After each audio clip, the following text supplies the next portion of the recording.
Tumekuwa na somo ambalo linasema kuongozwa na Bwana. Amina. Nadhani kwa wale ambao tumekuwa tukihudhuria mara kwa mara, tumeona ni namna gani ambavyo Mungu amekuwa akitufundisha somo hili, kuongozwa na Bwana. Wokovu si kitu kama hauongozwi na Bwana. Mara nyingi Mungu alipompa wokovu alitamani aweze kumwongoza mwanadamu. Unajua wokovu tulio nao unachukuliwa mfano wa taifa la Israeli ambalo lilikombolewa toka utumwani Misri. Safari hii tulio nayo ya wokovu ni sawasawa na safari ya wana wa Israeli kutoka Misri kwenda Kanaani. Ndio maana utasikia maandiko yanasema sisi ni wapitaji katika hii dunia, makao yetu ni kwa Baba. Na maana tunapita, kuna mahali tunaenda. Ikiwa ni wasafiri, ina maana iko njia ambayo tunatakiwa kuipitia hiyo njia. Wana wa Israeli wasingeliweza kufika Kanaani kama wasingeliongozwa na Bwana. Kwa hiyo somo hili ni muhimu sana kwa ajili yetu, kwa sababu wengi wamepotea katika wokovu huu kwa kuwa waliamini lakini wakakataa kuongozwa na Bwana. Bwana Yesu atusaidie sana. Kanisa lolote lisiloongozwa na Bwana kupitia Roho Mtakatifu, hilo sio kanisa la Mungu aliye hai. Narudia tena ya kwamba kanisa lolote ambalo haliongozwi na Bwana kupitia Roho Mtakatifu, hilo sio kanisa la Mungu aliye hai. Ni wengi ambao walianza vizuri na Mungu lakini wakashindwa kumaliza vizuri na Mungu. Na hii ni moja ya hasara na hatari kubwa tulio nayo watu wengi. Tusijivune kwa sababu tuliamini, bali tujivune kwa sababu hata sasa Bwana anatutambua na anatuongoza kila kunapoitwa leo. Nilikutazamisha njia ambazo Mungu anazitumia kuongoza watu wake, yani kanisa. Kwa kifupi tunajifunza jinsi Mungu anavyozungumza na watu wake ili kuwapa maelekezo ya namna ya kuenenda hapa duniani hata kuwa watu wakamilifu. Ukamilifu tunaupata kwa Mungu. Ukamilifu hatuupati kwetu sisi wenyewe kwa akili zetu na fahamu zetu, bali ukamilifu unapatikana kwa Mungu. Mungu ndiye mwenye kutuhesabia haki. Hivyo tunatakiwa kuifuata njia ya Mungu anayotuelekeza kila kunapoitwa leo ili tuweze kumpendeza Mungu. Bwana Yesu atusaidie sana. Bwana Yesu asifiwe, watu wa Mungu. Tulianza kuangalia njia ya kwanza ambayo Mungu anaitumia kuongoza watu wake, yani kanisa. Nakumbuka nilisema ya kwamba kanisa sio jengo. Kanisa ni mimi na wewe. Jengo la Mungu ni mwanadamu, ni mimi. Maandiko yanasema, au hamjui ya kuwa miili yenu ni hekalu la Mungu na Roho Mtakatifu anakaa ndani yenu? Kwa hiyo kumbe hekalu la Mungu ni hili, jengo la Mungu ni huu mwili wangu, ambao ndani yake kuna moyo ulio madhabahu ya Mungu, ambako ndani ya moyo inatakiwa itoke ibada ya Roho Mtakatifu na kweli. Kwa hiyo njia ya kwanza tuliyoiangalia ni neno la Mungu. Bwana Yesu atusaidie sana. Na tukasoma katika kitabu cha Zaburi ya 119, ninaomba nianzie hapo sasa. Kitabu cha Zaburi ya 119 mstari ule wa 105. Maandiko yanazungumza, yanasema hivi. Zaburi ya 119 mstari wa 105. Neno lako ni taa ya miguu yangu na mwanga wa njia yangu. Neno lako ni taa ya miguu yangu na mwanga wa njia yangu. Mtunga Zaburi anasema neno la Mungu ni taa. Kumbe neno la Mungu linamulika. Kumbe neno la Mungu ni tochi. Kumbe neno la Mungu ni kiongozi. Kumbe neno la Mungu lina macho, linaona. Kumbe neno la Mungu ni nuru ambayo inaweza kumwangaza mtu. Nazikumbuka habari za mtu mmoja ambaye kabla hajabadilishwa jina aliitwa Sauli na kuwa Paulo. Mtu huyu kabla hajamjua Mungu alitembea gizani. Alitembea gizani kwa sababu gani? Alifanya mambo ya kuliuzi kanisa. Maandiko yanasema alikuwa ni muuaji wa kanisa. Akiwa katika safari anaelekea kutekeleza majukumu yake ya kuua kanisa, anaenda Dameski, ndipo maandiko yanasema Sauli akaona mwangaza, yaani neno la Mungu likamumlikia Sauli. Mwangaza huu ulikuwa ni Yesu Kristo, na tulijifunza wakati uliopita tukasema Yesu Kristo ni neno, Mungu ni neno. Tunapomzungumza Mungu tunazungumza neno. Kumbuka, dunia na vyote vilivyopo havikufanywa kwa vitu vinavyoonekana, vilifanywa kwa neno. Rejea Waebrania 11 sura ya 3 ya kwamba yale yote yanayoonekana hayakufanywa kwa vitu vinavyoonekana, bali kwa neno la Mungu. Na neno la Mungu ni nini? Ni Mungu mwenyewe. Kwa hiyo Sauli aitwaye Paulo alipokutana na Yesu ilimwangaza nuru kote kote. Biblia inasema ilimwangaza nuru kote kote. Kabla Sauli hajakutana na hiyo nuru, hakuwahi kutana na nuru ya jinsi hiyo. Akashangaa, ni nuru ya namna gani hii? Ndipo akasikia sauti inamwambia, Sauli, Sauli, mbona unaniudhi? Sauli anashangaa, ni nani anayeniambia ninamuudhi? Kwa jinsi gani? Mbona simuoni? Ninaona mwangaza tu. Unani wewe Bwana ninayekuudhi? Anajitambulisha Yesu Kristo, mimi ni Yesu Kristo unayeniudhi. Anamuudhi kwa jinsi gani? Anafanya matendo ya giza. Sasa nuru imekuja kummulikia Sauli, na hapo tunaona ikawa ni mwanzo wa badiliko la Sauli. Anapewa maelekezo aende kwa mtu mmoja atakayemjulisha nini cha kufanya. Tangu hapo Sauli akaanza kuongozwa na nuru. Bwana Yesu asifiwe sana. Na matokeo yake tunaona Paulo ni miongoni mwa mitume ambao hawakuwa wa Yesu, ila kwa sababu alikubali kuongozwa na Roho Mtakatifu, akakubali kuongozwa na nuru, alifanya hata zaidi ya yale mitume wengine walifanya. Aliandika nyaraka ambazo hata mitume wengine hawakuandika. Kwa nini?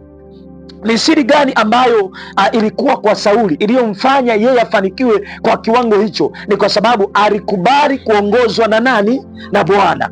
Alikubali kuongozwa na Roho Mtakatifu. Tunaona hata safari za kimishonari za Paulo jinsi zilivyokuwa, ilifikia hatua Roho Mtakatifu anamkataza hata kwenda mji fulani, lakini yeye kwa sababu alitengenezewa ujasiri ndani yake na Mungu, alikuwa na uwezo wa kukabiliana na hatari yoyote, kwa kuwa alijua ya kwamba ujasiri wake unatokana na kuongozwa na Mungu. Kwa hiyo mtunga Zaburi anatuambia neno la Mungu ni taa ya miguu. Miguu inapita wapi? Inapita barabarani, inapita njiani. Bwana Yesu asifiwe sana. Hii miguu inatakiwa kumulikiwa. Ndio maana umeme unapokatika mahali au nyumbani kwako, kama hakuna umeme, ina maana ni wazi una taa. Hauwezi kwenda chooni giza giza. Unaweza ukajikuta mguu umedumbukia kwenye lile shimo ambalo unatakiwa kwenda kukaa hapo. Kwa hiyo tunahitaji taa ili uweze kuwa na ufanisi wa kufika hapo chooni. Hauwezi kwenda kuoga. Unaweza ukashangaa, badala ya kuchukua sabuni ilipo unachukua jiwe, unadhani ni sabuni. Kwa nini? Umekosekana mwanga, nuru ya kumulikia. Ndio maana neno la Mungu ni taa ya miguu. Bwana Yesu asifiwe sana. Kama kusipokuwepo na taa, ina maana tunaweza tukapita mahali penye uchafu, kwa sababu miguu yetu inakanyaga barabarani, mahali ambapo hatujui kuna mashimo, hatujui mtu amejisaidia hapo, na bahati mbaya mambo mengi hufanyika usiku. Mtu tu mwingine ambaye hana akili ama mtu yoyote mwenda wazimu anaweza akafika barabarani akajisaidia hapo barabarani. Wewe ukapita pasipo tochi, utakanyaga pwata pwata pwata, alafu utaingia nyumbani utasema, jamani, humu ndani nani amekunya? Sio nani amekunya, wewe kwa sababu ulikotoka haukuwa na taa, umekanyaga vitu visivyotakiwa. Kwa hiyo umekuja na harufu humu ndani. Bwana Yesu asifiwe sana. Kwa hiyo umeleta harufu, umesababisha nyumba nzima kuoza. Na jambo hili linafananishwa na kanisa ambalo linatembea gizani. Watu ambao wanatembea gizani pasipo kuongozwa na Mungu, maana yake ni kwamba wanakanyaga dhambi na uchafu wote. Matokeo yake wanakuja nao kanisani na kanisa linanuka, na ndio mwanzo wa Mungu kuondoka kwenye kanisa hilo, kuondoka kwenye madhabahu hiyo. Mchungaji hana taa, Mchungaji hana tochi inayomlika, kila mmoja anaenda huko. Ulevi, uongo, uzinzi, uasherati unafanywa huko, uchafu wa kila namna. Kwa nini? Hakuna taa inayomlika kuona hayo matendo. Bwana Yesu atusaidie sana. Neno la Mungu ni taa ya miguu yetu na ni mwangaza wa njia zetu. Nilizungumza na wewe nikakwambia ya kwamba tunapozungumza njia ambazo Mungu anazitumia kuongoza watu, hasa tukizungumza kwa habari ya neno la Mungu, tunazungumza neno la Mungu kwa namna mbili. Jambo la kwanza, tunazungumza neno la Mungu kama Biblia takatifu ambayo tumepewa na Mungu ili iweze kutuongoza. Lakini jambo la pili, tunazungumza neno la Mungu analozungumza kupitia unabii, ndoto, maono, mawazo, dhamiri au njia yoyote ambayo Mungu anaweza akaitumia kusema na watu. Kwa hiyo kuna neno la Mungu lililoandikwa tayari na kuna neno la Mungu linalosemwa na Mungu mwenyewe. Haya yote yanajumuishwa katika neno la Mungu. Ndio maana tutajifunza neno la Mungu kama njia, lakini tutakuja kuzungumza njia zingine kama unabii, ndoto, maono, mawazo na kadhalika. Na tulianza kuangalia neno la Mungu, Biblia, neno la Mungu lililoandikwa. Nikakwambia Biblia ni kitabu kitakatifu hiki ambacho kimevuviwa na Roho Mtakatifu. Leo nitakwenda kukufundisha kwa ushahidi uweze kuelewa kile ambacho Mungu anataka kutusaidia. Bwana Yesu atusaidie sana. Tumepewa Biblia kama katiba, na Biblia hii haidharauliwi kwa namna yoyote. Haijalishi kilichoandikwa hapo na kiona hakina maana au hakikuhusu, lakini tunapaswa kuthamini sana, kwa kuwa maandiko yanasema kila andiko la Mungu lenye pumzi ya Mungu lafaa kwa mafundisho. Ina maana chochote ambacho kimeandikwa humu kimeandikwa ili kutuongoza. Bwana Yesu atusaidie sana. Wengi wanatamani kumsikia Mungu, lakini hawajui ya kuwa sauti ya Mungu ya kwanza isiyobadilika ni neno la Mungu. Haujawahi ona ya kwamba una maswali juu ya jambo fulani, ukaenda kanisani siku hiyo haujui, mchungaji au mtumishi akahubiri kwa ajili ya kitu ambacho ulikuwa unajiuliza, ukapata majibu? Ina maana hapo ni Mungu amekujibu kupitia neno lake, amesema na wewe kupitia neno lake. Bwana Yesu atusaidie. Bwana Yesu asifiwe, watu wa Mungu. Tulisoma kitabu cha Timotheo wa pili ile sura ya 3 na mstari wa 16. Naomba tuanzie hapo sasa. Timotheo wa pili ile sura ya 3, tuzungumze kwa habari ya njia hii, yaani neno la Mungu kama sauti ya kwanza ya Mungu. Maandiko yanasemaje katika Timotheo wa pili ile sura ya 3 na mstari wa 16? Biblia inasema kila andiko lenye pumzi ya Mungu lafaa kwa mafundisho na kwa kuwaonya watu makosa yao na kwa kuwaongoza na kwa kuwaadibisha katika haki. Narudia tena, kila andiko lenye pumzi ya Mungu lafaa kwa mafundisho, jambo la kwanza, na kwa kuwaonya, jambo la pili, watu makosa, na kwa kuwaongoza, jambo la tatu, na kwa kuadibisha katika haki. Mambo manne ambayo inafanya Biblia au neno la Mungu.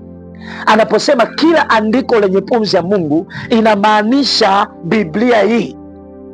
Unajua yameinuka mafundisho yanayokinzana na Biblia. Ndio maana nilikuambia neno la Mungu ndilo kipimo cha unabii ama ndoto ama maono ama fundisho lolote la nabii, mchungaji, mtume, mwalimu au mtu yoyote.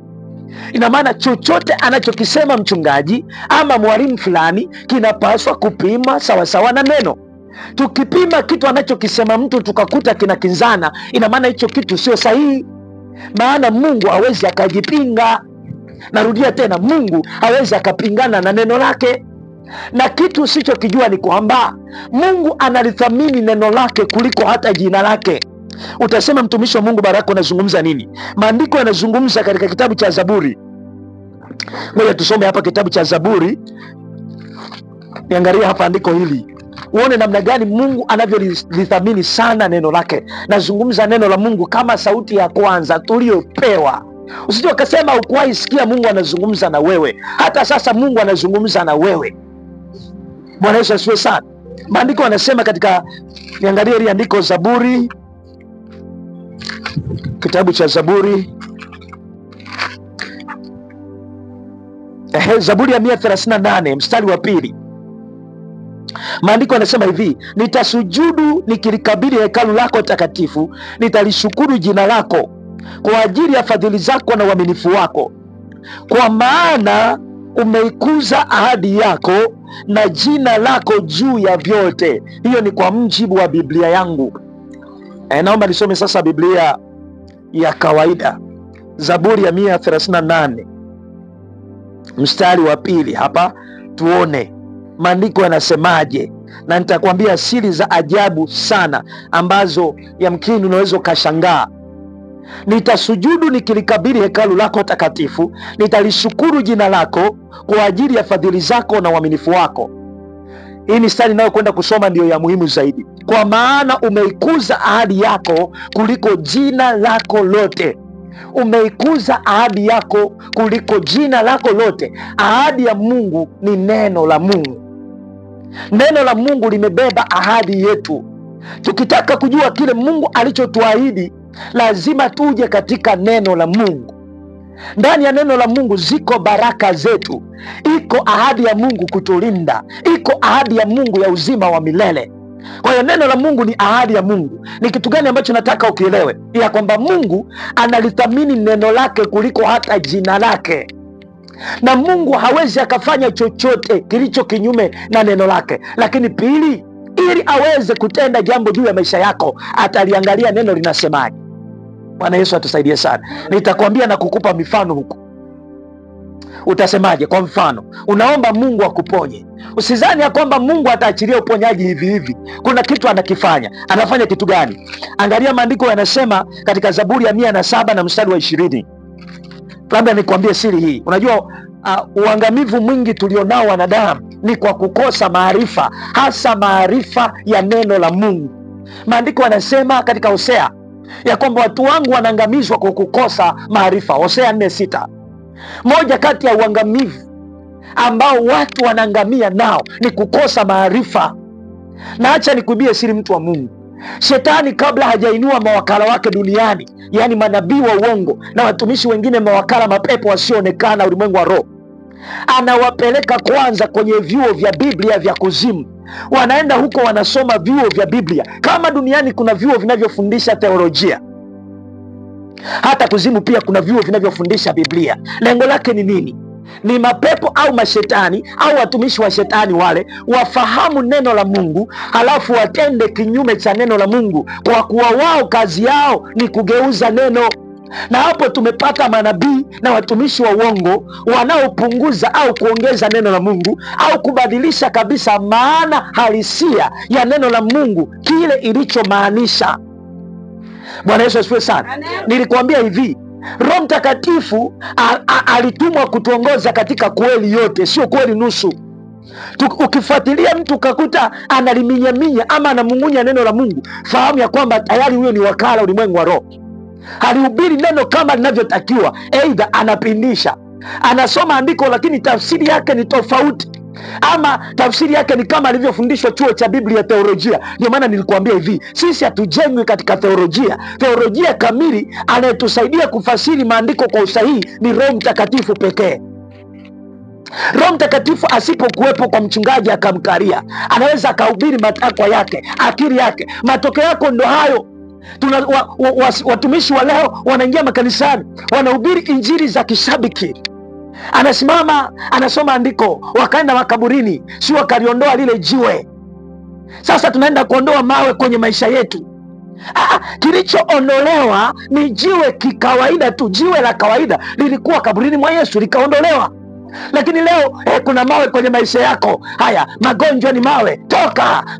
Chumi mgumu ni mawe, tunaondoa, tunaviringisha. Viringisha hilo jiwe, mama, viringisha. Mbona wewe ni mzembe? Mnaviringisha mawe, lakini mawe yanawakalia wenyewe.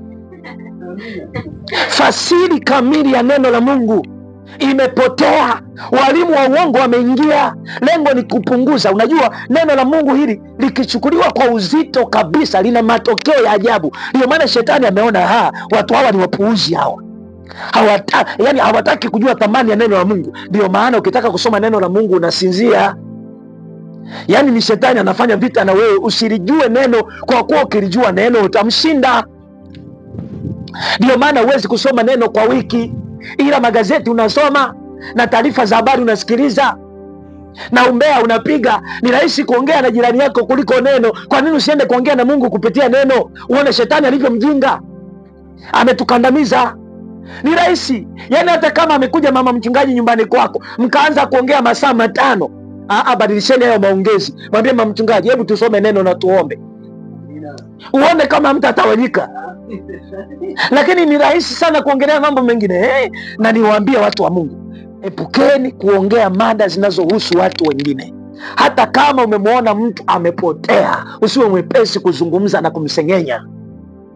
Ni afadhali mkaniambia kwamba mtumishi wa Mungu mchungaji, tunazungumza ili tukamsaidie na mwende, lakini sio kukaa kwanza kuzungumza. Yani hata kama kuna mchungaji wako unamwona amepotea, usiwe mwepesi wa kuzungumza na kusema sisi tunajifunza kwao. Amefeli wapi? Mimi yani hapa mimi mchungaji Baraka unavyoniona niko hapa, ukiniambia yule mchungaji amepotea, mimi nataka kujua alipotea amefeli wapi ili mimi nisikie nikafeli. Bwana Yesu atusaidie sana. Epuka sana kukaa na kwanza kujadili watu, unasengenya. Jambo lolote unalozungumza asipokuwepo mhusika, hayo ni masengenyo, hata kama ni zuri. Jambo lolote unalozungumza asipokuwepo mtu mhusika, kama una ujasiri mwite, mkae mzungumze naye akiwepo, kama kwa hilo jambo ni jema, kwa sababu jambo jema hata yeye atalipokea. Lakini mnaongea wawili sirini ili asiwasikie. Tena mkimwona anapita, mama punguza sauti, au mnajifanya sasa tunaendaje kesho? Wasengenyaji wakubwa nyinyi, msipoacha jehanamu inawahusu. Bwana Yesu asifiwe sana. Tuna mambo mengi ya kuzungumza. Shetani ni mpuuzi. Yani mkichukua dakika 2 mmezungumza neno, mnashangaa mmehama na mada. Hiyo mada mtazungumza lisali moja, neno la Mungu dakika 2. Mnazungumza tena mmoja, unaona anapoza yani miayo inakuwa mingi. Mama mtumishi, nina njaa, nimechoka. Wakati mlipokuwa mnapiga stori zingine hakukuwa na mchovu. Boni Mwaitege akaimba wimbo fulani, anasema zikiimbwa nyimbo kanisani na kuwa macho, yakianza mahubiri tu usingizi undani kamata. Akianza kusoma kitabu cha hadithi, hata kama kikiwa kikubwa, atasoma atamaliza neno sasa. Yani hata ukurasa mmoja kuja kumaliza huu ni shughuli. Ninakuonyesha uzito wa neno la Mungu jinsi ulivyo. Shetani anajua siri iliyoko katika neno. Unajua shetani amekaa na Mungu, anajua siri za huyu Mungu. Ndio maana anafanya kazi kwa kasi na fujo ya hatari. Hataki uzijue ahadi zako. Yani ukiona unasinzia, unasoma unasinzia, ujue kwamba shetani hataki ujue neno, kwa maana ukijua neno umemshinda. Ameinua manabii wa uongo, walimu wa uongo, wametuambia Biblia haina thamani, ni kitabu cha kawaida. Lengo lake ni nini? Ni kutupumbazisha sisi kanisa tusilithamini neno. Nataka nikuambie, unapoomba jambo lolote, Mungu analituma neno lake. Neno lake ndilo limebeba uponyaji. Hebu jiulize, kwa nini tunapokuombea hatukuombei tukiwa kimya kimya? Ulishaona maombi ya kimya kimya? Tunaita mgonjwa hapa, tunamwekea tu mikono, alafu mchungaji umemwona amenyamaza tu, anakuangalia kama sio mchao. Neno la Mungu lina nguvu. Ndio maana maandiko yanasema katika Mithali 18:21, mauti na uzima huwa katika uweza wa ulimi, na wewe mwenyewe umepewa mamlaka ya kuumba. Ndio maana nilikufundisha nikasema, usimwite mtoto wako nguruwe. Usiwe mtu wa kukiri kushindwa tu. Hata yani mimi nimejifunza ndugu zangu, hata kama ninaona kuna sekunde moja imebaki, sitakiri kushindwa. Usikiri mimi ni maskini tu, yani sisi ni wa hivi hivi tu mama, sisi ni wakulaga maudaga tu mama. Sisi utakula udaga mpaka utakoma, hautawahi pata mahindi alafu anze kutafuta mchawi ni nani. No, what you confess. Nini unakiri? Kinywa chako nini kinazungumza? Niwape siri ya watumishi wa Mungu. Usikiri udhaifu, yani mimi ni wa hivi, ni ugonjwa hili ni la kwangu mama, tumerithigi maugonjwa. Merithi maugonjwa. Ugonjwa huu ni wa ukoo, kuna ugonjwa wa ukoo. Wanaumwa asma wote, kifua. wote wanazaga kwa operation. Mimi nilimwambia mke wangu nikasema, mimi nikiangalia bibi yake kiza mama wamezaa kwa operation, nikiangalia mama yake amezaa kwa operation, amefanya. Nikasema yani tukikaa vibaya hapa tutatembea. Na ndio shetani alichokuwa anakitafuta kwa Danieli, operation ya nje. Haikuwa rahisi, yeye anaenda reba kusukuma uchungu na kata kabisa. Yani mtoto ndo anataka kutoka, uchungu umeisha. Fikiri shetani anataka nini kama sio uhuni? Hataweza huyu bwana. Tuna siri nyingi sana za kumpiga. Mimi nimesema hataweza. Bwana Yesu asifiwe sana. Bwana Yesu atusaidie sana. Lazima tumjue sana Mungu, shetani asipate nafasi kwenye maisha yetu. Na tunamjuaje? Neno la Mungu. Mimi nikwambie tu wazi, moja kati ya vita ambayo nimekuwa nakutana nayo huko nyuma, yani hata hivi karibuni, shetani anajua kwamba, unajua mimi niseme tu wazi, Mungu amenipa maarifa sana kwenye neno. Sasa shetani huwa atamani nikae kwenye neno nisome. Unajua mimi nafikiaga wakati nikisoma mstari mmoja ninaweza nikatengeneza somo ambalo naweza nikaandika kitabu. Sasa shetani hatamani hivyo, hatamani kabisa. Na Mungu alishaniambia andika vitabu. Uvivu, uzembe, shetani anakuja anakalia watu, hataki. Bwana Yesu atusaidie sana. Hili neno limebeba siri nyingi. Shetani, Yesu alimshinda shetani kwa neno. Sikiliza nikwambie. Shetani anamwambia Yesu, badili jiwe kuwa mkate. Usingekuwa na neno, nadhani wewe ungesema yani wewe fikiria ni Yesu sasa, wewe una mamlaka yote kweli ya kubadilisha jiwe kuwa mkate. Wewe nadhani nakwambia ungebadilisha wewe mwanadamu. Ungebadilisha wewe. Jambo la kwanza, jua hivi, alijaribiwa akiwa na njaa. Kwa hiyo angebadilisha jiwe kuwa mkate, na maana ili yale njaa iondoke. Na mara nyingi wanadamu wameanguka kwa njaa.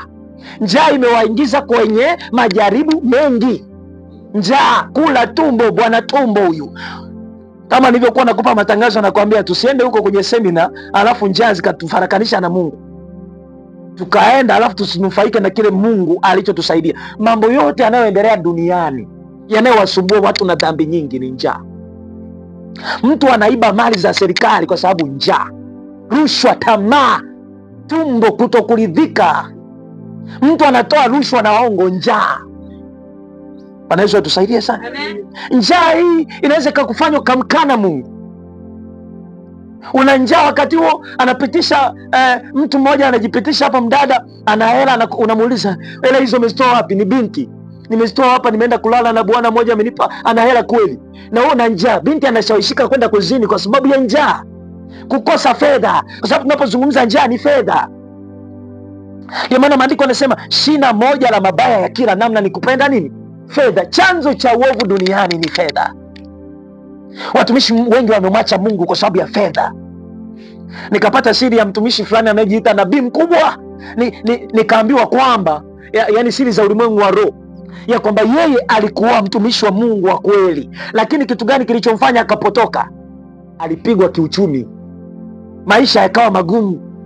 Shetani akaja kumwambia, ninaweza kukutajirisha kwa njia ipi? moja, mbili, tatu, lakini bado utaendelea kuwa mtumishi, bado utaendelea kuaminiwa. Akasema okay, ninataka. Hata sasa anadanganya watu wengi, anakanyagisha watu mafuta, anajulikana kuliko hata Yesu anayemtangaza. Fedha.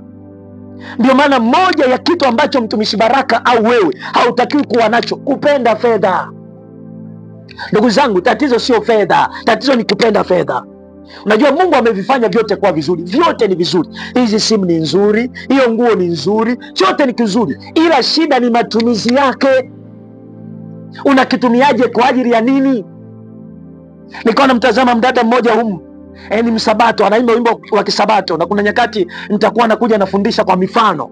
Anaimba wimbo, na hasa wadada wenye smartphone hizi. Unajua ni afadhali wewe usio nayo, usije kalaumu ukasema mimi sina, sijui niko nyuma. Ni afadhali. Mungu anakuepusha na dhambi nyingine za ajabu. Unakuta mdada anajirekodi, anajirekodi mtandaoni sura yake, alafu anaimba, ananembua, anaimba, unadhani tena anaimba wimbo wa Injili. Usizani lengo ni wewe usikie wimbo wa Injili, umtazame, umtamani, uone uzuri wa uso wake, uone dimpo lake, uone mdomo wake uliopaka lipstiki, uone wanja wake, useme ni mzuri, alafu mtafute. Watu wanajiuza kwa njia hiyo. Kuna makahaba kwenye makanisa, kuna makahaba kwenye wokovu. Lazima tuwaondoe watu wa Mungu. Bwana Yesu atusaidie. Ndio maana mimi nilisema kama mchungaji nitafuatilia nyendo zako. Na moja kati ya somo tulilojifunza kwenye semina ya wachungaji ni usafi. Na mimi nikamwambia ndugu zangu, mimi nimewaambia kanisani nakoangalia, nitaenda mpaka kwenye familia nikague, dumu la unga unawekaga wapi? Dumu la unga naweka pale mchungaji. Uone mazingira yake yalivyo machafu. Ona mtoto alichota unga ukamwagika, alafu umerudishwa tena mnakula na michanga. Ni afya? Unajua kuna mambo tunaweza tukamsingizia shetani, lakini ni kwa sababu sisi hatuko makini. Mungu anauhitaji mwili huu, tutajifunza somo hili hasa la usafi. Anauhitaji mwili huu ili autumie. Sasa kuna magonjwa tunayapata si kwamba shetani ameachilia, ila kwa sababu ya kutokuwa makini na maisha tunayoishi. Maji safi, hatunywi maji safi, hatuzingatii kunywa maji sana. Mazingira yetu ya kupikia ni machafu, tunakolala kueleweki. Na mimi nitaingia mpaka huko chumbani, utanisamee. Unakuta kiatu kiko juu ya kitanda, mmeweka kiatu juu ya kitanda. Yaani ukishatoka hapa tu, umetoka kanisani unaimba mbele nina, na kweli unaendelea mbele. Unafika nyumbani mbele kwa mbele, umevua gauni, kitambaa unatupa uvunguni. Gauni umetoa na umelichana gauni, umevua vibaya hapa. Alafu baadaye unakuja Jumapili unataka kuvaa gauni langu nani alichana, unaita watoto umepiga wote. Kumbe wewe ulikosa maarifa ya kuvua gauni. Unaweza kuita mtoto fulani kiatu changu kiko wapi? Kumbe ulivua tupa kule, au ulivua. Na mimi nikikuta mama unatembea nje pwata hauna ndala miguuni na machacha yako, hiyo miguu sasa tunatembea na kiboko cha kuichapa, maana umekosa utaratibu. Mungu ametupa maarifa ya ndala, alafu ukanyage uchomwe na msumari, baadaye useme mchungaji njoo niombe. Hivi kweli mtumishi Wilson tunamwombea mtu aliyekosa umakini? Mguu umevimba, ndio ni kanuni, si ulishindwa kufuata utaratibu usivimbe. Shetani amekupa unachostahili. Na ni marufuku mtu yote kuwa na machacha, tusugue miguu. Maana kuna nyakati zinafikiaga hasa zile za kiangazi, unakuta mtu ana mitego, tunaita mitego ya kuvulia samaki, imekaa huku. Mtu ana miguu imepauka kama amepaka udaga. Alafu mbele tunaendelea. Nakwambia hivi, wachafu hawaingii mbinguni. Wachafu wa mwili hawaingii mbinguni. Hilo ulifahamu. Sisi watu wa Mungu tunamjua Mungu anayeokoa mwili na anayeokoa roho. Ndiye Mungu tunayemtumikia. Achana na hao. Sisi tunautengeneza vizuri huu mwili ukaa kwenye asili yake, na tunatengeneza vizuri roho kuondoa kila uchafu, makorokoro, uongo, sijui mawazo machafu na nini. Vyote tunaviondoa. Tunataka Yesu akija tuweze kwenda naye. Tunataka Yesu akija asitukute na kasoro ya namna yoyote, sisi na watoto wetu. Kuna magonjwa ya tumbo tunayapata kwa sababu tu ya kutokuwa makini na maisha. Kikombe kile kimechotewa maji hapa, kimepelekwa jikoni, wengine wanaenda mpaka kujitawazia kikombe kile kinakuja kimechotea maji ya kupikia. Mimi kwa kweli nachukia maisha ya uchafu. Mungu atusaidie. Tupige miswaki, tena ikiwezekana mara 2 kwa siku, kama sio mara 3. Kuna watu wanaumwa na meno, wala si kwa sababu shetani, ila wakuwa wanapiga mswaki huko nyuma. Ni mtoto mdogo tu, nikakutana na mtoto mdogo shuleni, yuko form 1. Naambiwa sasa hivi anataka kung'oa jino la 3. Nilishangaa. Jino la 3. Na watoto wetu nitakagua mpaka mtoto asiye na mswaki tukanunue miswaki. Ukisikia mahali hapa tumeamua kwenda mbinguni, usije kashangaa. Kuna mtu anajuta, anasema bora ningebaki kanisa nililokuwa. Bora ningebaki, bora huku masharti yamezidi. Sikiliza, kwa Mungu kuna masharti zaidi ya kwa mganga wa kienyeji. Kama mganga na masharti, Mungu ni mara 10 yake. Yaani huku ni kutembea kwa umakini kila eneo. Mimi nikwambie, na sasa hivi nataka kuja na kasi ya ajabu, kwa sababu hapa sasa nimepungua, tunaanza. Sasa ninataka tutembee sasa kijeshi. Usije ukashangaa. Yaani usije ukashangaa ukakimbia ukasema, na mimi ninasema hivi, atakayeondoka huyo hakuwa wa kwetu. Walio wa kwetu wanakaa. Walio wa Mungu watakaa. Hata kibaki mtu mmoja. Sisi hatujali wingi, tunajali ubora, utakatifu wa mwili na roho. Yaani tafikia hatua nitamwambia Mungu kunisaidia kunifunulia hata mawazo yako. Sio kashangaa nikaja kukuambia, Mama Wilson, Jana ulikuwa umekaa unawaza, unahuzunika, unaangalia 1 2 3 4, wewe usije ukashtuka kusema nani amekuletea taarifa. Mungu yuko kazini. Mwache Mungu afanye kazi yake, na huyu ndiye Mungu tunayemtumikia. Ndio maana tunajifunza kuongozwa na nani? Kuongozwa na nani? Roho Mtakatifu anajua mawazo ya kila mmoja na anaweza kuyafunua. Na mimi ninamtumikia Mungu anayeongea, sio Mungu bubu. Namtumikia Mungu anayezungumza, Mungu anayeonya kanisa, Mungu anayetuambia tutengeneze, Mungu anayetufariji tunapofanya vizuri, Mungu anayetutia moyo, sio Mungu anayetutia moyo kwenye dhambi. Mtoto anapofanya vizuri siku zote Mungu baba lazima amsifu kwamba mwanangu uko vizuri, na ndivyo Mungu anavyofanya. Lakini tukifanya vibaya atakuja kwa ukali. Bwana Yesu atusaidie sana. Tumeamua kwenda mbinguni, watu wa Mungu. Njia hii ni nyembamba. Sisi tumejikana na kujitenga na kila namna ya mfumo ambao tunaona kabisa hutatupeleka jehanamu. Lazima tujihadhari nao. Hata kama unaona ni mimi mchungaji ninatembea katika njia isivyofaa, njoo unisaidie. Upendo ni kumtoa mtu katika dhambi. Na kumbuka, kuwa mchungaji haimaanishi kuenda mbinguni. Hapana. Kuwa mchungaji haimaanishi ukamilifu. Hapana. Mimi niko hapa kumwakilisha Mungu ili sisi sote aweze kutusaidia, lakini hata wewe waweza nisaidia. Wachungaji wengi leo hawataki hata kuonywa na washirika wao. Wamejiona wao ni miungu watu, hawaambiliki, wao hawakosei. Tulijifunza kwenye semina, mtu yeyote anayejiona ya kwamba yeye hana madhaifu, huyo mtu amekwisha kufa kiroho. Bwana Yesu atusaidie sana. Na kuna mtu mwingine, yeye shetani anamtazamishaga madhaifu ya mwingine tu. Maandiko yanasema, mbona wakitazama kibanzi kilicho ndani ya jicho la mwenzako, boriti iliyoko ndani ya jicho lako mwenyewe hauiangalii? Tunawakagua wengine, wakati huo tumejikagua sisi kwanza. Hivi katika hili ninaloliona kwa Mama Wilson, mimi sinalo kweli? Mungu amenisaidia katika hilo, ngoja nikamsaidia na Mama Wilson. Mama Wilson, kwa kweli 1 2, Mungu akubariki. Tunasonga mbele kwa jinsi hiyo. Sio naenda kwa mwingine unamsontea kidole, wewe na jambo lile lile unaficha la kwako. Hakikisha umeondoa kwanza hilo. Na mimi nikupe siri, kama umetazama udhaifu kwa mwingine, hebu jikague mwenyewe katika udhaifu huo. Je, wewe una? Ukijikuta huna, mshukuru Mungu. Mungu asante, naomba nikamvushe na mtu mwingine aliye nao. Amina, watu wa Mungu. Neno la Mungu ni taa ya miguu yetu. Kwa hiyo tunapoomba, Mungu analituma neno. Maandiko yanasemaje katika Zaburi ya 107 na mstari wa 20? Nimekufundisha, ninakuambia hivi, Mungu analithamini neno lake kuliko chochote. Mungu analiangalia neno lake kuliko chochote, ndugu zangu.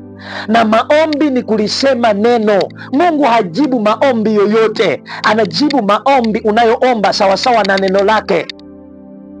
Nisome maandiko katika Zaburi ya 107 na mstari wa 20. Yanasema hivi, ulituma neno lake. Sikiliza maandiko yanavyosema. Ufanya nini? Analituma nini? Analituma neno. Analituma neno lake. Alafu anaendelea, anasema huwaponya na kuwatoa katika maangamivu yao. Sikiliza sasa. Kumbe anapolituma neno, lile neno linakuwa limeambatana na uponyaji. Lile neno linakuwa limeambatana na kuokoa, kumtoa mtu kwenye maangamivu.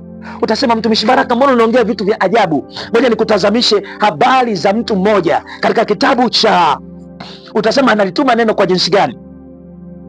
Kitabu cha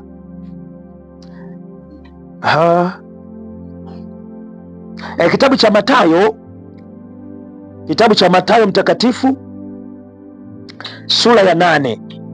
Mathayo mtakatifu sura ya 8, mstari wa 8 hadi wa 10 na wa 13. Tusome hapa. Tunapokuwa tunaomba, mtumishi wa Mungu, Mungu analituma neno lake ili liweze kumponya mtu. Mathayo sura ya 8 mstari wa 8, yule akida akamjibu akasema, Bwana, mimi sistahili wewe uingie chini ya dari yangu, lakini sema neno tu na mtumishi wako atapona. Sema neno tu. Huyu ni akida, mkuu wa vikosi, tunaweza kusema mkuu wa majeshi. Akakutana na Yesu, mtoto wake anaumwa. akamweleza. Yesu akasema ngoja nimalize hapa tuambatane, lakini akida akazungumza kitu cha ajabu. Anasema sema neno moja tu na mtumishi wangu atapona. Sikiliza, anaendelea anasema, kwa maana mimi nami ni mtu niliyewekwa chini ya mamlaka. Sikiliza, imani ya akida inanifurahisha sana.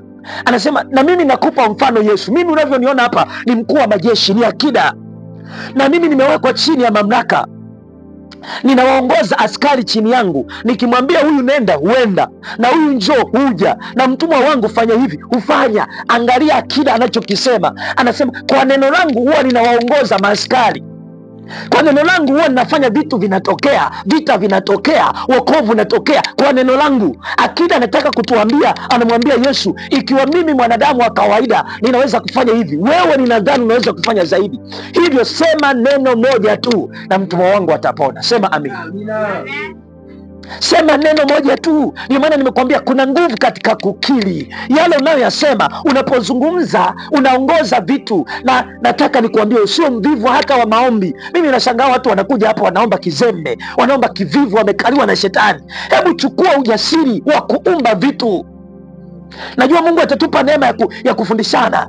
Omba kile unachokiona, yani kile ambacho unasikia, yani unachotamka kinakuwa ulimwengu wa roho. Kama Mungu angekufunulia mtu wa Mungu, singeliomba kizembe. Wanaoshinda ni wale wanaoomba katika imani na kwa kumaanisha, pasipo kuchoka. Mimi nimejifunza sana, na sisi tutatembea kwenye msingi wa maombi, kwa sababu tunapoomba tunasema, tunaposema tunaumba, tunaamuru pepo linaondoka katika anga la kibaoni, tunaamuru watu wanakuja. Yani mimi natamani kuona maombi ya imani. Hatuna muda mrefu kwenye huduma, lakini tunaita watu wanakuja hata kabla hawajaja kimwili, lakini kiroho wameshaanza kuja. Akida anasema sema neno moja tu. Sasa sikiliza mstari wa 10. Yesu aliposikia hayo alistaajabu, akashangaa, sikuwahi ona imani ya mtu kama huyu. Akawaambia wale waliomfuata, amini nawaambieni, sijaona imani kubwa namna hii kwa yeyote katika Israeli. Akida anasema na mimi huwa nawaendesha askari na mamlaka, hivyo Yesu wewe ni zaidi, sema neno tu atapona. Hivi unaelewa neno la Mungu jioni ya leo, mtu wa Mungu? Sema neno moja tu, Yesu mwanangu atapona. Wakati mwingine mtoto wako anaumwa, ingia katika maombi, wala usiwe na kitu kingine cha kumdai Mungu. Mwambie Mungu, ninatamka uzima juu ya mtoto huyu. Sema neno moja tu na Mungu anamtumia mtu. Bwana Yesu atusaidie sana. Mimi ninachukia sana tukiwa watu wa kulialia. Mtu nalialia, Yesu alikufa kwa ajili gani? Mimi imefikia hatua nimekataa magonjwa kwangu na kwa familia yangu, na hata sasa ninaishi, ninatembea, sisikii mafua, sisikii malaria, sisikii homa. Ni miaka mingapi sasa inapita, sijawahi enda sijui kununua. Mke wangu ni shahidi, huwa anamwambia nikijisikia udhaifu ananiambia kunywa hata panda, namwambia ndugu, mimi nina agano hiki nitapona. Na kweli inakuwa hivyo. Sema neno moja tu. Hebu tuamuru watu wa Mungu, tuna mamlaka ya kuzungumza ikawa. Sio mtu wa kuonewa na shetani tu amekutia hofu. Lisemeshe biashara yako, lisemeshe shamba lako. Ndugu zangu, mimi nawaambia, mimi wanafanya vitu vya ajabu sana. Unaweza ukanikuta natembea mahali, wanasema mchungaji yuko anaangalia, lakini kumbe mimi nasemesha mazingira hayo. Nakumbuka wakati nalima kule Nemba, mimi naenda shambani, ninafika nasema, nyinyi mahindi mnaokuwa, najua mna masikio, mnanisikia. Unaongea kama unaongea na mtu. Hivi viumbe tumepewa mamlaka ya kuvitiisha. Bwana Yesu asifiwe sana. Huo ndio uchawi tulionao sisi. Hatuendi kupiga tunguri. Imani yetu inafanya kazi katika Mungu na inakuwa. Bwana Yesu asifiwe sana. Mimi Mungu anisaidia, nimelima mpaka sasa nina chakula ambacho sinunui. Kwa nini? Sema neno moja tu. Haiwezekani. Ardhi hii na masikio. Chochote unachokiona kina masikio, kinakusikia ukikisemesha. Kwani Yesu aliusemeshaje mtini? Kuanzia leo usitoe matunda. Wakashangaa umenyeuka. Una masikio, umemuona, mbona umetii? Wanashangaa. Sema neno moja tu. Yesu asifiwe sana. Tusiishi kulialia na kufundisha imani. Usiwe mwepesi, umepata matatizo ya nyumbani unayoweza kuyatatua, umeshaanza kulia, tunapokea simu, mchungaji unatetemeka usiku, mchungaji. Ina maana ile mchungaji analiweza, wewe uliwezi? Watu wa Mungu, Sisi ni wanajeshi. Yaani natamani ifikie hatua hata kina Miriam wao watoto, akija mtu ni mgonjwa hapa anamwekea mkono anapona. Bwana Yesu asifiwe sana. Wewe nadhani haiwezekani? Mimi nina ushuhuda kule Nemba. Kuna mtoto wa mchungaji Ima tu yule. Yaani alikuwa mdogo hata hajaweza kuongea. Hajaweza hata kuongea. Wakamchukua wakamweka juu ya pepo. Lilipiga kelele pepo. Lazima niondoeni. Yaani hata watoto wetu wana moto na nguvu ya kimungu. Ndio maana nakwambia tukiwafundisha njia ya Mungu, shetani atawakimbia. Lakini tusipowafundisha njia ya Mungu, watacheza na watoto wao wanywa pombe. Leo vitoto vinaenda huko vinaleweshwa konyagi. Vinaonjeshwa konyagi kwenye mabao kwa vinatapatapa. Usimruhusu mtoto wako akatembea wewe ujui. Mimi nilikwambia huyu Danieli akisogea, niko tayari nimfungie ndani kwa kufuli siku nzima. Na mwekea humo mavitabu Biblia ndugu. Haujui kusoma, unajua kaa humo. Uchane usichane ni wewe, lakini sitaki upate unajisi huko nje. Si ni afadhali nikafungua risabufa nikamwekea Biblia inasoma Yohana 1:1. Hapo Mwanzo 1 anasikiliza. Haya atakayoingia ndio hayo Mungu amekusudia. Sio namfungulia anaenda huko pawa. Watoto wanaishia pawa za kiroho siku hizi. Wameisha. Na kweli kishetani kimeishiwa, kimeondolea pawa za kiroho. Na kila wimbo una maana kiroho. Pawa naishiwa pawa. Hilo ni wimbo linanyonya kiroho. Linanyonya nguvu za Mungu, linanyonya pawa ya Mungu. Kweli umeishiwa pawa. Yaani hata sasa hivi nikikuona umeishiwa pawa. Hauna pawa kabisa. Usizani wanatungaga nyimbo tu wanatunga tu. Wanajua maana yake. Wamezinenea laana kuzimu. Ndio maana utaona nyimbo nyingi, yaani ukizifuatilia kwa kina ni matusi. Uhuni humo ndani, mapenzi tu. Yaani wakija wakakufunulia fasiri, kwa sababu ile si ni fasiri na ficha tu usielewe, lakini maana yao ni uhuni. Sasa mimi nikikuuliza hapo, yaani kuna wimbo fulani umekukaa sana, umejaribu kwa jina la Yesu toka. Unaimba tu moyoni, pawa, kwa jina la Yesu toka. Pawa. Ole wenu watoto wenu waende jehanamu. Na una macho na unasikia injili hii. Bwana Yesu asifiwe sana. Mimi nimeitwa kusimamia kweli na kuishi kwa njia na gharama yoyote. Ningali kijana hivi unavyoniona, shetani atapata tabu sana. Amina wateule wa Bwana.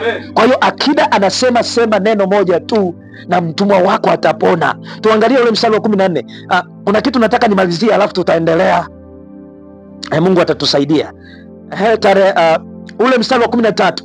Na Yesu akamwambia yule akida, nenda zako na iwe kwako kama ulivyoamini. Kweli Yesu akasema neno.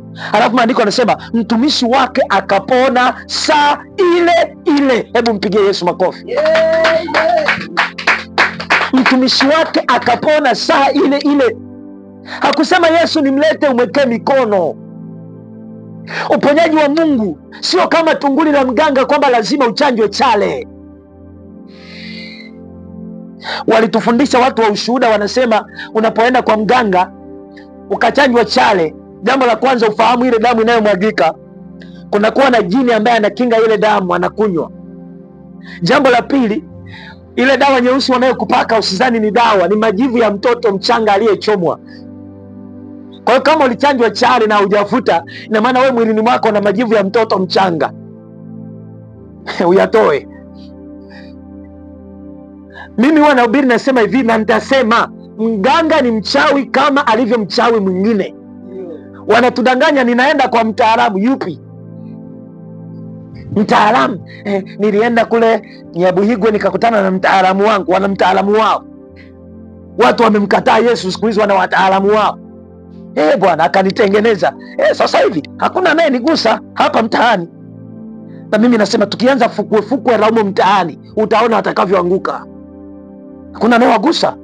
Na mimi ninaamuru kwa jina la Yesu, yeyote aliyejiungamanisha na madhabahu na miungu mingine, anayetumainia wanadamu, uganga, yani aanze kuishiwa pawa tangu saa hii. Tangu saa hii pawa imuishie. Bwana Yesu asifiwe sana. Na mimi nasubiri tukipata kispika hapa tutafanya maombi ya mashambulizi ya mji huu. wewe utaanza tu, wafanyabiashara wataanza kukimbia, vitu vyetu vinaharibika, fedha zetu za chuma ulete zinaharibika. Wewe unaona fanya biashara, umeenda zako unafanya biashara, unafika eti nichane hii 10,000 huku wasije wakaiba. Siku hizi kuna majinamisi yanakuja yanaiba fedha, unachana na wewe mlokoro, unachana hela. Kuna vile vidude ambavyo sio ni vidude gani, sisi kwetu tunaitwa amatoborwa. Yale eti mtu anachukua hayo eti anaweka kwenye kikopo, hela zangu zilinde. Upuuzi na uhuni. Watu wanauza kwa dawa. Ukienda kila duka wamening'iniza mamidori, wewe unaona ni mdori alilinunua, kumbe mle ndani kuna hilizi imeshonewa. Wanazana tujui siri zao. Siku hizi hata magari nayo unaona kamdori kananing'ini. Mimi nimekataa. Siwezi nikaweka pikipiki midori. Hata kama Mungu akinipa ndege. Mdori ni Yesu asiyeonekana. Wengine walokole kabisa. Mama mmoja Morogoro ameweka mfupa wa nguruwe chini ya uvungu, eti unamlinda, na akija kanisani ni mwana praise, haleluya, anacheza mama vigeregani jamani, kumbe ana mfupa wa nguruwe. Bwana Yesu asifiwe sana. Hatutamani kuwa na wokovu wa kubabaisha. Sisi tunatamani kuwa na wokovu original, ambao Yesu anazungumza neno tunapona. Bwana Yesu asifiwe sana. Anazungumza neno inakuwa kama ambavyo anataka iwe, na sisi lazima tushirikiane na Mungu kufanya hivyo. Bwana Yesu atusaidie sana. Tunazungumza kwa habari ya neno la Mungu. Neno la Mungu limepunguzwa viwango hata sasa. Ngoja leo nikufundishe kwa mfano. Naomba nimalizie hapa, kwa vile muda wetu umeenda na tulisema tunamaliza saa 12. Kuna bwana mmoja hapa nataka nikuonyeshe. Tumsikilize wote. Alafu sasa tubaini sasa ni kipi ambacho anakizungumza kinachopingana na neno la Mungu. Nimekwambia njia ambayo Mungu anaitumia kuzungumza na watu ni njia ya neno la nani? Na nimesema neno la Mungu liko kwa namna mbili. Kuna neno la Mungu lililoandikwa, yani Biblia, na kuna neno la Mungu ambalo Mungu anasema na wewe kila siku kupitia ndoto, maono, mawazo, dhamiri, unabii, kwa uweza wa Roho Mtakatifu. Hilo nalo ni neno la Mungu aliye hai. Kwa hiyo kama tusipojifunza kulisamini hili neno, na wakati Timotheo ametuambia ya kwamba kila andiko lenye pumzi ya Mungu lafaa kwa nini? Kwa mafundisho. Nitaendelea kuzungumza kipengele hiki mpaka pale Mungu atakapotusaidia zaidi na zaidi. Lakini neno la Mungu hivi leo linapotoshwa isivyo kawaida. Ngoja nikuwekee huyu bwana, tumsikilize wote, alafu sasa tuweze kupata ujumbe wa hiki ambacho ninakifundisha, uweze kuelewa na kuona mawakala sasa ambao shetani amewainua. Unajua nimekwambia shetani ameinua mawakala ambao amewapeleka kwenye vyuo vya Biblia, amewapa uchumi, amewapa fedha. Wengine ni wanaonekana ni mwanadamu lakini ni pepo. Wengine hawaonekani lakini wana lengo la kupotosha neno la Mungu. Kumbuka neno la Mungu linatakiwa kutoka kama linavyotakiwa. Likipotoshwa haliwezi likaleta matokeo. Ndio maana Yakobo anaonya katika Yakobo 3:1 ya kwamba ndugu zangu, msiwe walimu wengi. Sasa naomba tumsikilize huyu bwana. Nitasogeza tu hapa, najua watu wote kama hatutaona basi tunaona hapo wote. Mnaona? Sasa ngoja tumsikilize huyu bwana anazungumza sasa. Kuna mithali ya Kiswahili tu. Unajua kuna mithali ya Kiswahili tu ya kawaida inasema usiwe wakunga. Huwezi kusema manabii walikwisha wakati bado mnaendelea kuoana na kuzaana. Sasa kama waliisha, acheni basi mambo ya kuzaa. Hapo anazungumza kitu cha kweli kabisa. Anajenga msingi wake kwamba manabii bado wapo, na mimi ninakubaliana naye, kwa sababu wakala wa shetani siku zote hawezi akazungumzaga uongo siku zote. Lazima atazungumza kweli ili uamini, lakini atakuja kuchanganya nani na uongo. Sasa tuendelee kumsikiza. Nadhani naona hili ni kanisa lake. Kuna watu humu pia naona, unadhani unawaona. Wewe mwenyewe unajua ni watu wa namna gani. Sijui huyu ni Hamolapa, hatujui. Lakini inawezekana. Sasa sijajua huyu naye anaenda mbinguni, sijui ni mbingu gani. Ili mradi uzazi huko, mnaendelea kuzaana, ina maana Mungu anatakiwa aendelee kuongea na watu wake. Ni kweli kabisa. Na sisi tunajifunza kwamba Mungu anatakiwa aongee na nani? Na sisi. Ndio maana tunajifunza kuongozwa na nani? Na Bwana. Sasa tuendelee. Sasa kama Mungu anatakiwa aendelee kuongea na watu wake, anamtumia nani kwa wakati wenu wa leo? Lazima kuwe na manabii, lazima kuwe na wasemaji, lazima. Walikuwepo walimu, hata Nyerere alikuwa mwalimu, lakini huwezi kusema Nyerere ndio mwalimu wa mwisho kwenye nchi. Maadamu tupo mpaka leo, kuna walimu wakuu hata hapa wapo. Kwa hiyo jamani, kama kwa wengine manabii waliisha, kwa kuwa si wengine bado tunazaa, bado manabii tupo. Kwa hiyo naomba jamani, tusijitoe sana ufa. Nadhani hapo unamuelewa. Anazungumza kweli, lakini ukweli ni kwamba kama ni mtu wa kupambanua, anataka umuamini kwamba yeye ni nani? Ni nabii. Ndio amesema manabii tupo. Lakini sasa tusikilize nabii anachoendelea kukiongea. Jamani, kuna vitu vingine mbona vinaeleweka tu. Kuna vitu vingine vinafanyaje? Vinaeleweka tu kirahisi tu. Yaani akili hata hitaji akili ya Mungu sana. Ni akili ya kawaida tu. Unaelewa vitu vingine, unaelewa tu kabisa. Kwamba si unamsikia? Vinahitaji akili ya Mungu sana. Haya. Bado hatujafika kwenye lengo, hapo ni mwanzoni. Vinakaa hivyo. Kwa hivyo mimi nimefurahi hata aliposema huyu, kwa nini Mungu anataka uwe tajiri? Sasa huwezi kukwepa. Najua watu wengine wanasema wanahubiri injili ya mafanikio. Weka hubiri hiyo ya kwako. Acha kutusumbua hapa. Watu bwana. Na elimu vyao vya watu wamesoma Bible school huko ya kulishwa makande na nani, wanakuja kutusumbua hapa. Weka hubiri ya kwako hiyo uliyojifunza huko kwenye chuo chenu, ulioletewa na wamishonari. Sisi hapa tunaendelea na yale ambayo Mungu anafanyaje? Anatuonyesha. Nadhani unamsikia. Anasema kwamba wanasema injili ya mafanikio. Anasema sasa wewe endelea kuhubiri hiyo ya kwako, hii ya kwetu hii. Unajua kwamba hata Biblia hii tunaisoma hii Biblia. Sasa hapa ndo naomba uwe makini umsikilize sasa anavyozungumza. Kumbuka tunajifunza njia ambazo Mungu anazitumia kusema na nini? Na watu wake. Na tumesema njia ya kwanza ni Biblia. Kama ambavyo tumejifunza, Mungu ametupa Biblia kama mwongozo, na tunapaswa kuithamini kama ilivyo na kuichukulia kama mwongozo, kwa sababu Biblia imeandikwa chini ya uongozi wa Roho Mtakatifu. Hakuna neno lililoandikwa katika Biblia ambalo halina maana. Yote tutajifunza kwenye somo lijalo. Sasa tuendelee kumsikiliza. Unaisoma, unajua imefanywa mabadiliko yale ambayo Mungu anafanyaje? Anatuonyesha. Hivi unajua kwamba hata Biblia hii tunaisoma, hii Biblia unaisoma, unajua imefanywa mabadiliko zaidi ya 1000. Unajua kwamba tangu Adam na Eva wakati Biblia inaandikwa kumetokeaga vita, mafuriko, moto. Walikuwa wanaandika hivi kwenye wengine kwenye mawe, wengine kwenye makaratasi, wengine kwa kutumia unyoya wa kuku. Baada ya muda vitu vinafutika. Hapakuwa na uhifadhi mzuri wa document. Hivi unajua kwamba zingine ziliokotwa. Anazungumza hayo, lengo ni kushusha thamani ya Biblia. Akuonyeshe kwamba Biblia ina mapungufu. Imekatika hivi, kipande kimeungua hivi. Mtu anafanya kusoma akasema, halafu huku maneno hamna. Miaka inayofuata wanakuja kufuata chini, ikawa asubuhi, jioni, huku hamna. Halafu hapo anakuja kusema iwe nuru siku ya 4.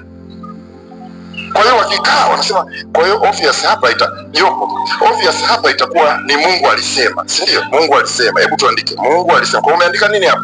Mungu akasema, kwa nini tusiweke na iwe nuru? Ina sound vizuri, okay? Akasema, nadhani si unamsikia?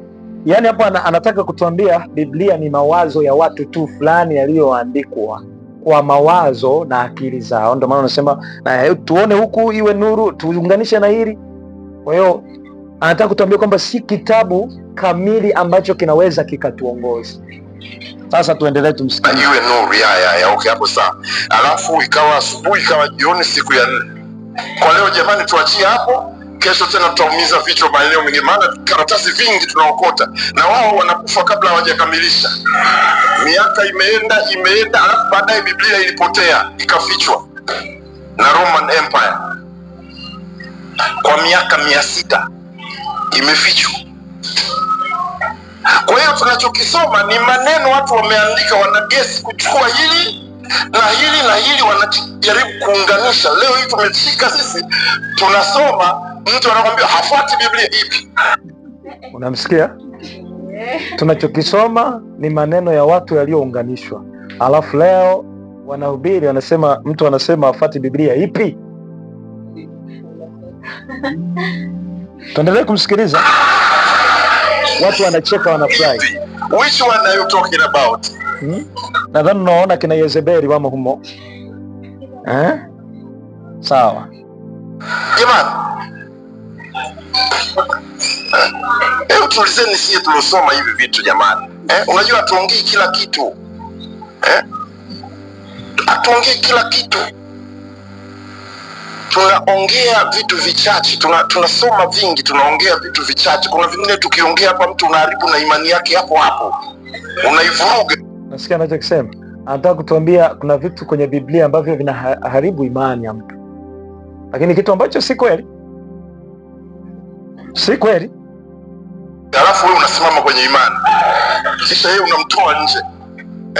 Kwa hiyo tuongee vitu ambavyo ni sensible. Mtu anakuambia hafuati Biblia ipi? Wewe uliona Biblia wakati inaandikwa uliona? Biblia imepitia changamoto nyingi sana hii. Mpaka kufikia hapa, yani unapoiona, yani vitu vingi ukionyeshwa mistari yake original, unaona kabisa tumeingizwa mingine chaka. Nasikia kwamba kuna vitu vingine kwenye Biblia ni uongo, vinapotosha. Haya, tuendelee kusikiliza. Mingine ilikuwa ni mawazo ya watu, wanajaribu kugesi hapa labda itakuwa hivi. Haikuhifadhiwa kwa namna hii. Ila sasa tumefika mahali Mungu anaona anyway, maadamu wananipenda hao, waache waendelee hivyo hivyo. Waendelee hivyo hivyo, wananipenda hamna neno. Lakini kuna changamoto nyingi Biblia imepitia. Kwa hiyo mimi nawafundisha mambo ambayo ni sensible. Maana sasa anawafundisha mambo ambayo ni sensible. Anaposema sensible ni neno la Kiingereza, mambo yanayogusa hisia, na ni kweli kwa sababu injili ya kibinadamu lazima itagusa mambo ya kimwili. Ndio maana unaona mambo ya mafanikio, uchumi, hivyo maisha ya kawaida, lakini hayagusi moyo wa mtu. Haya tunayoandika sisi sasa hivi ndio tunayahifadhi vizuri hata kwenye njia ya internet. Haya yanakaa miaka. Kwa hapo anasema Biblia haikuhifadhiwa vizuri, ila anachokiongea yeye Jiodevi nabii mkuu, anajiita nabii mkuu, hicho sasa ndo ambacho kimerekodiwa sehemu salama, sio Biblia. Kwa sababu yeye anachokiongea imehifadhiwa kwenye internet, na yamkini hata sisi maskini tumekichukua, tumekuja kujifunzia hapa.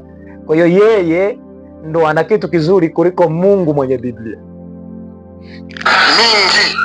Hata picha ukishaiweka kwenye internet haifutiki tena. Lakini hii ya makaratasi ya kuandika kwenye vibao, sijui mara imeandikwa Musa mwenyewe amri 10 kaandika kwenye vibao. Vile vibao. Hivi unaamini kwamba Wayahudi wanaona kwamba sisi tunaomwabudu Yesu tunaabudu sanamu? Mnajua hilo? Nyinyi mnajua hilo? Tena wanakusomea mstari kwamba maandiko yao ya zamani ya Musa yanasema mimi ni Bwana Mungu wako, usiwe na miungu mingine, usiabudu kitu chochote cha mfano wa duniani wala mfano wa mbinguni. Sasa unakuja huyo Yesu amezaliwa hapa Nazareti, hapa nyinyi mnakuja kumwabudu, mnasema Mungu sijui nini. Hawakubaliani na hicho kitu. Sasa nyinyi mtabishana nao mpaka kesho. Matukao mfike mahali tu mkubaliane kutokubaliana, mambo yaende. Kwamba mambo mengine Mungu ataamua. Sisi sasa hivi tuendelee na mambo yetu. Tusivunje uhusiano wetu hapa kwa sababu ya mambo ambayo hatuyajui. Sijui kama mnanielewa. Wangapi wana akili ya kuweza kunielewa ninachoongea? Kabisa. Kwa hiyo mambo mengine yasitufarakanishe. Mtu anasoma mstari ambao umekuwa modified 10 times. Hivi unasikia anachosema? Mambo mengine yasitufarakanishe, yaani tusihubiri kweli yote ili tukae kwa amani na hawa watu, tukubaliane nao kwa jinsi hiyo. Ndugu zangu, nadhani mnaona pale Mungu anaposema hana kanisa. Na mimi nikwambie tu, mahali kama hapa patakuwa na watu wengi. Ndio maana usishangae sisi kuwa wawili hapa, wala isikusumbue. Mahali popote penye Mungu wa kweli hakuna watu wengi. Nakupa hiyo ishara kama ishara ya kukusaidia. Sio kaenda mahali kwa sababu kuna watu wengi ukasema kuna Mungu.